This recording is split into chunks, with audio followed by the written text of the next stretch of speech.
fiance left me alone in the woods. I have been with my fiance for 6 years. I am 26 and he is 32. He has always had a short temper and often picks arguments over small things, but he's so very kind. Every other time that I have looked past it and maybe hoped to help him chill out, he's funny and I really do love him. I do my best to avoid arguments, but sometimes it's impossible. I remember feeling so happy and content because we hadn't argued in several days and he had been in a good mood. We began to leave and started heading home, still in good spirits. The beach was located in a remote area, and neither of us had good cell phone signal to use GPS to leave. He began to yell and take his anger out on the steering wheel, and I instantly felt defensive. Like every happy moment of the day was crumbling right there, because usually once his behavior starts, the day is ruined.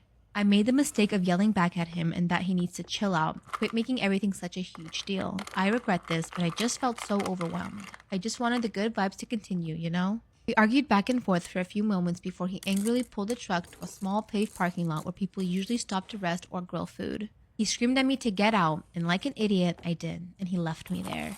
I sat in the bush and cried for a few minutes before a man approached me and started asking kind of uncomfortable questions about where I was from, who I was with, why we were there. I tried to be friendly in the hopes my fiance would return soon, but the stranger started touching my hands and offered me a ride home, and it made me scared, so I lied and said I had to go meet my boyfriend at a spot nearby and walked down the road quickly. I made it about a quarter of a mile away before I sat by a little pond where some people were fishing. I had no cell phone signal to call anyone to get me, and I was scared to ask for help, so I just sat there and tried not to panic for almost 3 hours. He left you there for 3 hours? I was alone the majority of the time, as when I arrived, the only people around were people packed and ready to leave. From 4 to 6:30 p.m., I was left alone in the forest, until I was able to find cell phone service after wandering for a bit and called my fiance's mom to come get me. It is now almost 8 p.m. and I am extremely sunburned and thirsty, but I finally walked far enough to get signal to call his mom for help. I haven't spoken to him yet, but he has sent several messages basically just asking where I was and complaining that I had his wallet in my purse. I'm still waiting for my ride to get here, still very lost and upset. I feel so hurt and betrayed, and as if this was a huge overreaction on his end, but I do love him, and if it's my fault, I want to know. It was such a scary experience, which is why I feel it was too much. Okay, so she has a small little update. I am currently safe and staying the night with my mom. After my fiance and his mom finally found me after a stranger noticed me on the side of the road and drove me around the park for 15 minutes looking for them. They both started in at me that this was all my fault because I should have just refused to get out of the car to begin with. I realize that is what logic would tell you to do, but it's hard to be logical when you are upset, tipsy, and being screamed at. He also claimed that he looked for me for almost 2 hours before leaving to rally help and looking. His mom swears up and down he's telling the truth too, but I don't believe it. I sat in the spot he left me for at least 30 minutes before I was scared off by a stranger, and then I sat in a very visible, heavily trafficked area next to a creek that was maybe a quarter mile from where I started with no visual barriers whatsoever. I never saw or heard him drive by once. I remember listening closely for him because his truck is loud and I would have heard it coming. I can see now that he has put me in grave danger. He has still not apologized, but I don't expect him to because he thinks he is in the right in this. I'm going to try and remove him from my life and spend some time alone. I will admit that in my quest for love and closeness, I have let him and other men treat me less than great just to keep them around. Thank you all again for helping me understand what a doormat I've been. I'm trying to force this man to love me when I have forgotten to love myself. I came out as gay to my mom in October and I was terrified. Let's talk about the backstory. Ever since I was little, I always had like a fascination with women. Like your girl was trying to dig deep on like what they look like in certain occasions. And I was like 7, 8, and I always like didn't want my friends to feel uncomfortable as if like I was staring at them anytime that we would be together. I did not want my friends to feel uncomfortable. Like there's no way that you like girls. I had my first girl crush in like 7th grade in Bad Girls Club. So ever since then, I felt like I just had like a stronger attraction to them. I always like wondered different things about women, and I thought that honestly like it was just in my head. Any relationship with a male that I've been with, it was just horrible. And I really realized that the more attracted I became to women, the more less active I was in my relationships. Active. Your girl wasn't active. And then I was introduced to my girlfriend now, Haley. That's when like it clicked, and I was like, girl, you like it. You like what you see. And then I had thoughts. That's when I had like the thoughts. September, October, and mom told me before I even told her. I was like, Mom, let's talk. She said, Theory, I already know. And I was like, you know what, bitch? No, you don't. Like, don't act like you know me. She was like, you like girls. And I was like, I was like, yes, Mom, I like girls. And my mom was probably she was so happy. And not because she likes girls, but because I was finding my true self and I wasn't scared. I was terrified, more likely for my family's thought, more likely for your guys' thoughts, because I already knew that my mom was going to get backlash. Like, I only like girls because she does, but that's not even true. I like girls because I like girls. I like what I see. I did not want to come out to my dad. I didn't want to come out to my family. I didn't want to come out to anyone. But best believe most women have wanted to experience with the other woman, or they experimented with their best friends, and I'm only talking about from experience. So this is my advice on if you want to, you know, come up to your parents, because I know for sure it's not easy. It honestly just depends on who your parents are, if I'm going to be honest, because if your parents are people that aren't judgmental and they really don't care, they just want the happiest for you, this is my advice to you. Damn, this blush is pigmented. You can basically just say like how you've had this feeling for a very long time. You weren't sure of yourself because it was an unfamiliar feeling and you really want to explore this feeling. For the people that have really strict parents, make sure that you have someone you can possibly go to just in case your parents don't like the reaction. I'm definitely forever grateful and blessed that I have parents and family that do accept me for who I am. But just because they do accept me does not mean that I wasn't terrified, because your girl was.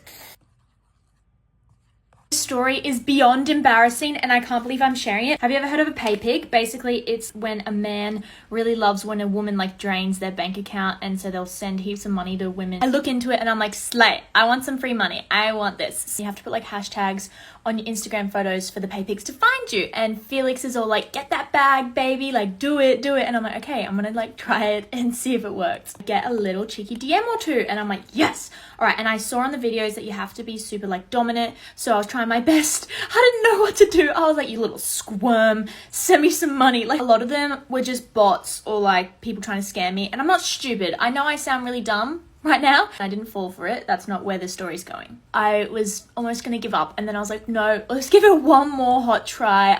Sure enough, I get a DM and I'm like, here we go. Let's play it safe this time. Let's not go in too hard. And they were like, hello, oh my gosh, like I love you or something. And I was like, okay, coming in strong. And I was like, yeah. I didn't know what to say. And they're like, yeah, oh my gosh, like you're so beautiful. I know, I'm a goddess. What the I don't know why I said that, but I thought that was like a good way to be like dominant. They're like, yeah, like literally you're a goddess. And I was like, okay, like, can we get to it now? Like, this is the most dragged out convo of my life. I look over at Felix and I'm like, I've got one, babe. I've got one in the bag. Like, dinner's on me tonight. We're all good. So I cut to the chase and I was like, so are you gonna, you know, send the money or whatever? Like, why are you DMing me? And they're like, what? And I was like, why are you DMing me? And the person in my DM goes, oh, like, I really love your TikTok videos. This was at a point when I literally did not have that many followers. I'm going to say like 8,000 followers. So I never had anyone in my DMs before. And I was like, oh my gosh, I am so sorry. Like, I thought you were someone else. And they're like, oh, that's okay. Like, who did you think it was? And I was like, oh, I thought it was like a pay pig. Like, I have such a young audience that I really should not have said that, because then I go back onto the DMs and they've deleted everything. They delete all the messages that we had. And I was like, oh, I am the biggest bitch. So yeah, I'm super embarrassed. I'm super sorry if that was you. Like, I literally just shouldn't have even tried to get a pay pig. I worked at the #1 girls sleepaway camp in America. And when I say #1 camp, I mean #1 most expensive camp. We had the president's daughter attending there. We had Secret Service surrounding the camp. It was like the top 1% of America. And we even had girls from other countries attending camps. It was fascinating. So I'm gonna tell you about it. So before I tell you some of the wild, fascinating facts about it, let me kind of give you an overview about this camp. Think Parent Trap, but way, way, way, way nicer. So the girls would come for 4-week sessions in the summer, and there was every activity. There were cooking classes, tennis lessons, water ski lessons. They had a full-on gymnastics gym, and I worked in the dance and fitness department. So how it worked for camp counselors like myself is we had a cabin of girls that we were in charge of, but then during the day, we taught classes. We all wore uniforms, we slept in cabins, but the cabins were really nice. There were hot running showers in all the cabins, you know, flush toilets, very fancy cabins. Okay, so now let me tell you some of the things that I thought were absolutely wild. The first one being, before the girls showed up to camp, they had all of their stuff sent to the camp in these giant duffel bags. I feel like you could fit 3 people in each duffel bag. And us as counselors, before the girls arrived, we had to open up the duffel bags, set up their entire beds, put their clothes away, put their shoes away, get everything ready for the girls, and then the duffel bags would go up in the attics of the cabins. When the girls arrived to camp, everything just looked like it was magically ready for them. They never saw their bags. It was just ready to go. The second thing is we had a laundry service. Once a week, you would just take all of your dirty clothes, your sheets, in a hamper. You would take it down to a certain part of the camp, and in the evening it would come back pressed, folded, clean. It was like the best thing ever. The third thing is about mealtime. They had a huge giant mess hall, and there was around like 300 or 400 girls that attended each session, plus the staff, and yeah, there was just a lot of people to feed. But for every meal, they served it family style. So you would sit at a table with about 10 people. They would bring the dishes to the table, and then you would pass the food around. Like, they didn't do it cafeteria style where you got a tray.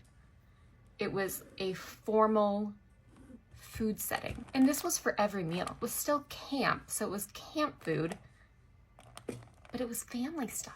That's so many dishes. Last thing that I thought was just like absolutely crazy. I mean, there's so many things. But so at the end of each camp session, the last 3 or 4 days of camp, it would break out into this big kind of camp fun rivalry game session, and it was called Color Wars. And you never knew when Color Wars was going to start. There was always some big grand surprise announcement that all the girls were looking forward to. In one of the sessions, they had like a plane fly above the camp, like low, with a big banner on the back saying that the Color Wars had started. You guys, they hired a plane. Like, what? It was fun to work there because there's no way I would ever have been able to afford it. But it was just fascinating learning what summer camp was like for the rich. Here's something I wish I knew sooner. Story time. So I'm a photographer and I have photographed a lot of people in my time. And everybody thinks they're ugly. Your grandma, your child, your best friend, most models, some actors, and maybe even you. It's always your granddad saying, "Oh, don't take my picture, I'll break the camera." However, one day his grandkids will treasure those pictures. You take a picture of your best friend and she's like, "Please delete that." But you think that she looks unreal. She looks beautiful. She looks just like herself. She's been captured in a moment where she is utterly comfortable in her own skin, but she hates it. You will never see yourself with the love that others have for you. And that is what makes a person beautiful. Not angles or contour. You will never be objective about your appearance. But luckily for you, your friends and family are also never objective either. They're biased to see you through the way that they smile when you walk in a room. They want every picture of you that they can get, because each photo of you is tied to your memory. You are the worst judge of your own appearance. So trust me when I say that you look fine. Now smile, because you look beautiful. Am I the jerk for forcing my mother to see she and my sister are not the same size? I know this is gonna sound fake, but my mom is delusional. I'm not fat shaming anyone here. But she's nearly 400 pounds and in severe denial about it. It started when her last boyfriend called her old and fat. Mom's 45 now and tries to dress like a teenager. And she's somehow projected her self-image onto my younger sister, who is 17. Mom has repeatedly forced her to wear clothes in the sizes she gets for herself. The clothes are so baggy they practically fall off my poor sister. I decided to help by getting her some second-hand clothes in her sizes. But my mom took this as those clothes being in her size as well, and tore them apart trying to put them on. And when confronted, she claimed that there was just something wrong with the clothes as, my daughter and I are the same size after all. I tried to tell her otherwise. But she refused to listen and even threatened to hurt me when I pressed the matter. My sister was beside herself because any new clothes she got, our mom kept destroying trying to wear. It got so bad that she was hiding her clothes at my apartment and swinging by to change before school, then changing back before going home. It infuriated me she was having to do that, so I decided that being the nice guy wasn't solving anything. I invited my mom over to my apartment. While there I called her out on what she was doing. She denied all of it. So I pulled out a digital scale and asked her to use it. Then I asked my sister to stand on it next. And her weight came out as less than half our mom's. My mom blamed the scale and said it was faulty. But it read her same weight when she stood on it again. Then I pulled out a nice slim-fitting fur-lined winter jacket that I'd found for my sister. My mom's eyes lit up when she saw it as I knew it was just the sort of style she likes. I asked my sister to put on the jacket. And it fit her perfectly. Then I asked my mom to do the same. She didn't hesitate to try. But could barely get one of her arms in the jacket, couldn't even get the other into it. She spent a good 10 minutes struggling with it before I told her enough was enough. And that she and my sister are not the same size at all. I took back the jacket and my sister put it back on with ease. I told my mom she needed major therapy. And to stop projecting herself onto my sister. Mom started huffing and puffing. And then left my apartment howling and crying. She locked my sister out of their own apartment. I texted her and said she better let my sister back in, or I'd be calling the police for child abandonment. She let her in, but refused to speak to her. My sister threw out all of the baggy clothes our mom forced her to wear in favor of clothes I helped her to get. Her friends also contributed some as well. But day after day our mom has refused to speak to us, only cries and leaves the room when we try to say anything to her. Did I go too far proving my point? I can't take in my sister. My apartment is a studio. There's only enough room for me and my cat. Plus my lease agreement doesn't allow for extended stay visitors for more than a week. The abuse of my sister has stopped. Our mom just won't talk to either of us. My sister is actually much happier now, if you can believe it. She's not being forced to wear clothes that don't fit her anymore. Right now my sister is biding time till she's done with high school. Which will be just a few more months. And she'll be 18 in May. We have a plan for her to move out when high school is over. But we have no way of doing that until then. And yes, I did think about calling CPS. But if that happened, my sister would likely have been taken away. And she didn't want that. So when I came up with this plan to use the code and scale, she was all for it. And it worked, perhaps a little too well. Early this year I posted about how my delusional and obese mother was forcing my little sister to wear clothes that were in our mother's sizes. To start off with, my sister finished high school, and has gone on to college. But our mother didn't take my sister's growing up well. You see, at first mom was just acting sad and playing the victim after I'd forced her to see that she and my sister were not the same clothing sizes. Some said I went about it the wrong way by being so blunt by forcing her to see she couldn't fit into a coat my sister can. However, I really don't think there would have been another way to get through to her without involving the authorities. Police, CPS, etc. After the incident, my 45-year-old mom was still dressing in clothes like a teenager at home and binge eating fast food. And my sister caught her in her room trying to try on her clothes several times. Yes, our mother did destroy a few more pieces of my sister's clothing trying to put them on. But we confronted her each time. Rather than make her previous excuse of stating her belief that my sister and her were the same size, she would just lock herself in her room howling and crying to the point neighbors even once called police to do a wellness check. Of course, when police arrived, I saw a very different side of my mother. She'd put on a nightgown, and did not look like someone who'd just been crying her eyes out. Not only was she pretending to act her age, she lied through her teeth and said that my sister had been the one making those noises because she'd been grounded for tearing up her mother's new clothes. I called this out as an outright lie. And she yelled at me to shut up. The police didn't know who to believe. But nobody was hurt, no threats were being made, and my mother wouldn't stop with the guilting waterworks that her children were so awful to her. So the police just issued a verbal warning and left. As soon as they were gone, my mother told me to get out. And that she didn't want me as a son anymore because I made her feel horrible about herself. I realized then that the loving mother she once was who raised us was completely gone. Eaten by the narcissist before us then. Just a few years prior she was a kind and loving mother. Especially to my sister. But that obviously changed. There was a verbal altercation in which I pointed out to my mom's face how much of a narcissist she was being. Regardless of the size of her clothing, she didn't need to be trying on my sister's clothes. They were not hers. She wasn't even buying my sister clothes anymore. And if she wanted to disown me so badly, then fine. But I would also be disowning her. She threatened to hurt me again, in which point I told her to bring it on. She may be twice my weight, but she is not strong. And if she were to hurt my sister, I'd made damn sure she regretted it. My mother went back to howling and crying in her room after I said that. So I just left, but not before telling my sister to call me if she tries anything else. Crap hit the fan not long after my sister's 18th birthday in May. She went out with friends because our mother had hardly spoken to her in some time. She'd effectively disowned me and gone no contact. And she was just biding her time to kick my sister out too. When my sister came home from her birthday party, she found her stuff in boxes and bags left outside of the apartment she shared with our mother. And there was a note taped to the door telling my sister to leave, and never come back. This would normally be the point where someone might say they were heartbroken. But the truth is that we were prepared for this. We knew mom wanted my sister out because she refused to take mom's crap anymore. So she'd been secretly taking her stuff over to her friend's house little by little. This includes her personal documents for her identity. So all of her important stuff was out of there. And our mom just didn't seem to notice. My sister called me, and I came over with my car to start packing up her remaining stuff to take to her friend's house. Since my sister was 18, she could go where she wanted. And her friend's family took her in. And my sister lived happily there while she finished high school, and had a great summer before she and her friend both left for college. They'd applied to the same place, and were accepted. They're some distance away now. But they are happy and living as roommates. But as so often is the case, there was trouble in paradise. I think our mother was hoping to pull some sort of emotional manipulation by kicking my sister out. But it backfired badly since none of us even batted an eyelash about it. So mom started messaging my sister that she'd cut off her phone plan if she didn't speak to her. My sister responded by getting her own phone with money she earned working part-time, and sent the old phone back to our mother in the mail with a letter telling her off for what she tried to do.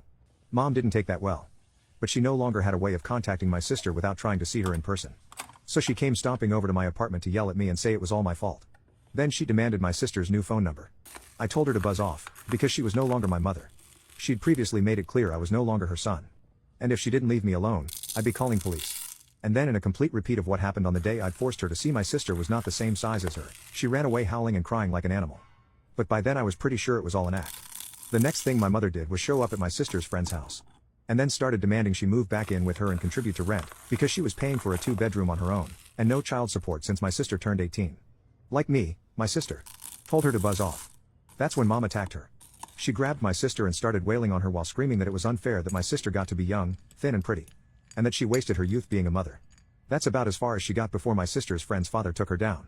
He ripped her off my sister and threw her to the ground. The man is ex-Navy and built like a steamboat. He pinned my mother down and forced her into submission before calling the cops. He referred to her as a screaming whale for the sounds she was making. My sister was taken to the hospital after police arrived and took statements. The Ring doorbell cam on the house had caught the entire fight. So the dad wasn't charged for taking down my mother as he'd reacted in defense of my sister. My sister was lucky and only have some bruises, a black eye, and a bump on the head. Our mother was a heavy woman, but she couldn't fight her way out of a paper bag. Mom ended up in jail, and she used her one phone call to try and guilt me into coming over and paying to have her released. I just said I'm sorry. I don't have a mother. You must have the wrong number. Before ending the call. She didn't ever call me again. My mother bailed herself out. But still had to go to court for attacking my sister. She ended up getting off with just a fine. She was also kicked out of her apartment by the landlord for several reasons. One of them being she tried to solicit herself to him, or so he says. But she denied it ever happened. So she was kicked out after a month or so. But she left a surprise for him. She'd spray painted graffiti on the walls and smeared the bathroom with her own feces. The landlord called me over, and I saw the chaos she'd left. Thankfully it wasn't as bad as I thought it'd be. Just some choice words for the landlord painted on the walls, and the bathroom mostly just had the mirror smeared. So the landlord didn't bother to call police. A cleaning crew had the apartment cleaned and repainted quickly enough. But from there my mother spiraled worse. I heard she tried to pick up younger guys several times. And a friend tipped me off to where she was doing it. I found her in a bar across town. She was wearing pink hot pants a few sizes too small and tried to pick up a guy half her age. And she started calling him a vain little prick for not being interested in her. She was trying to claim to be 29 years old. But no one believed her. Then she saw me. She looked furious the second she realized I was there and started her howling back up as she stomped out. I ended up having to explain to a few people there that she was my mother, and she's nuts. The bar manager told me he'd put her on the ban list because she was trouble every time she came in. The spiral went deeper. I really don't know what my mother was doing for a living, or even where she was living, as she'd gotten fired from her job and had no apartment. By this point my sister was happily off to college. And people stopped seeing my mother around town. That is until she was found dead in a motel room. She'd overdosed from substances and died in late October. I was next of kin, so I was notified of some details. She'd heavily overdosed and also had a lot of alcohol and junk food in the motel room that she was binging on. So police were pretty sure she intended to die this way. When I saw her after she'd passed, she'd lost a fair bit of weight, and looked like she'd aged 10 years in just a few months. It turned out she was suffering from an untreated intimate disease, and had likely been abusing substances for years. She'd pretty much destroyed her body from the inside out. In her final couple of years of life, she was the worst mother she'd ever been. Maybe from a mental condition, or from her substance use. We don't know. We'll never know now. The funeral for my mother was little more than a very small gathering with an urn. And we spread the ashes at sea. There were no tears shed by either me or my sister, or even many words spoken. We ended up going out for ice cream and just having a talk before she had to drive back to where she currently lives because she had class in the morning. I think it can be best described that we weren't happy Mom had passed, but not sad about it either. If anything, I'm not really sure how to mentally process it other than the fact that it's just over and to move on. Currently we have plans to meet at my sister's friend's parents' house for Christmas. My sister and I have no close relatives nearby. And since we were raised so far away from them, they're fairly indifferent to us. Always have been. My sister and I don't even have the same father. We don't even know who our fathers were. Mom never told us. She'd just say we didn't need to know because they didn't want to know us. So there's no point in seeking out a parent that didn't want you. But we're working hard to move forward in life. I've recently begun dating a nice girl I met while having a morning coffee. And we've been together for about 3 weeks now. Without my mom in my life, drama has been minimalized. And I'm rather thankful of that. Hopefully I'll never have to make a post on this site again. What is the most illegal thing you have ever gotten away with? My buddy Jay got caught speeding, and instead of pulling over, he decided to behave like he was in a Fast and Furious movie. In high school, we had this tight-knit clique of friends. Everyone in our group was absolute best friends. Ride or die type of guys. We hung out all the time, shared stories of the girls we had been with, got drunk together, and so on. One night one of our buddies Jay hits us up in our group chat saying he had just bought a new car with the help of his parents and asked if we all wanted to cruise. A lot of our buddies opted out as it was finals week. I said, yeah man, let's do it. My buddy D also said that he was in. Lo and behold Jay arrives in a very nice, very fast car, and I hop in as we head off to pick up D. We pick up D around 11 that night and spend some time doing our typical activities, chiefing, drinking, cruising around town revving his car, racing people from red lights, and flirting with every hot girl we came across. Now because this car was a two-seater we had put D in the trunk, he could still see everything just fine as the trunk was not separate from the main portion of the vehicle. We were having fun screeching to stops, drifting corners, and slamming him around back there. After a few hours, we get bored. We start cruising down a highway to head to a suburb of our town just to see what's going on there. Jay was talking the entire way about how he had no clue of what the top speed on his car was. He told us the governor had been removed. I looked at him and said, nobody is out here, man. Just punch the gas and find out, and he does. We're driving like hell on this 4-lane highway blazing past what little traffic there is. D and I are taking videos laughing it up as Jay is calling out speeds. 130. 135. 140. Right as he said 140 I turned my camera to focus on a sign because they went by so fast and I wanted to show everyone how fast we were going. Right underneath that sign, to my horror, was a police officer clocking traffic. We absolutely blow by him. D must have seen him as well because before I could get a word he starts freaking out. At this moment, a long way behind us, the lights flick on and Jay sees him as well. Jay starts panicking as I try to stay calm and dictate the situation to him. At this point, we were pushing 150. Jay is freaking out screaming, dude, what do I do? What do I do? In all of my infinite wisdom, I yell out, keep your foot on that gas until we hit a back road turn off. This was it, we were truly running from the cops. We had done it before but never alone. It was always house parties that had been busted, you know, the kind where 3 cops walk in and 50 drunk kids run in every direction. This was far from that. We were a target rather than a busted up party. Jay yells out for one of us to hook up the police scanner to his aux cord. D jumps onto his app as I was already on my Maps app giving Jay directions. Immediately through the stereo we hear, all available units respond, I am in pursuit of a vehicle moving at a very high rate of speed. At that moment my heart sank even further. This was really happening. I tell Jay to start slowing down as there was a turnoff ahead of us that led to a winding mess of country roads. We must have torn half of the tread off of his tires around that right-hand turn at 45. I inform him that this road runs straight for a mile or so and then ends in a T-type turn. He guns it. I could barely hear the panicked voice of D over the engine. We are jetting down this 2-lane road through the middle of nowhere at 120. His headlights hit the sign ahead informing us the road was ending. The tires screech as I yell out left, left, left. We screamed around that corner at a ridiculous speed and take off again. After a half mile or so we realized that there had been no red and blue lights behind us since we turned off that main highway. Jay immediately slows down to the allowed 55 miles per hour speed limit. Everyone in that vehicle lets out a huge sigh of relief. At this point, we were keen to hear what they were saying on the police radio. Silence. D's phone had died. We have never scrambled so fast to get another phone plugged into that aux cord as we did that night. As we were hooking it up, D shouts from the back, guys get ready, I see headlights. At this point, Jay and I had fallen into a trance of stupidity. I called back to D saying, yeah dude, just a farmer out cruising. They'd have their lights on if it was a cop, especially the same one that was chasing us before. Not 20 seconds later D screams, it's a cop, he's still on us. It's a cop. I was laughing at him, calling out to him and mocking him, yeah right dude, you're paranoid, just chill. He was insistent that this was a cop. I said, look dude, if that's a cop they'd be all over the scanner right now, it's completely silent. I looked down at my phone and realized my volume was off. I turned it up, and the first words I heard sunk my heart even further. I'm on him, he's traveling southbound. Waiting on backup to close in on the driver, I do not have plates yet. Those last words were a godsend. I look at Jay who was panicked out of his mind and scream, no plates. Hit that gas pedal. The next thing I know it's panic both in the car and on the police scanner. We were going 145, 150 at times down a dark 2-lane road. D was screaming expletives repeatedly. Over the scanner, the officer was screaming they're running again. I'm losing them. I'm losing them. We ended up in an area where I had some knowledge of the roads. I was directing Jay this time without a map, just vague estimates.